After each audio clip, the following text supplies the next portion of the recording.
अस्सलाम वालेकुम। हाँ दोस्तों, मौसम की ताज़ा तरीन अपडेट आप सबके साथ शेयर करता चलूँ कि महकमा मौसमियात ने जो नई रिपोर्ट जारी की है, उस रिपोर्ट के मुताबिक पाकिस्तान भर में शदीद गर्मी की लहर जो है बताई गई है।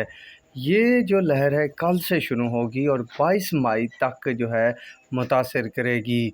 पारा जो है इस दौरान 50 डिग्री तक जाने का इम्कान है। तो तमाम दोस्त जो हैं एहतियाती तदबीर लाजमी अपनाएं, अपनी फसलों को बरवक्त पानी लगाएं, बेजा घर से बाहर ना निकलें। इसके अलावा अपडेट देता चलूं कि पाकिस्तान में बारिशें कब होंगी, अगला स्पेल कब आएगा, तो उस पर भी महकमा मौसमियात ने बताया है कि पाकिस्तान भर में बारिशों का अगला स्पेल मई के आखिरी हफ्ते में मुतवक्के है। लोकल डेवलपमेंट से बारिशें जारी रह सकती हैं कई मकामात पर। बाकी जो ज़्यादा बारिशों की अपडेट दी गई है वो मई के आखिरी हफ्ते की है।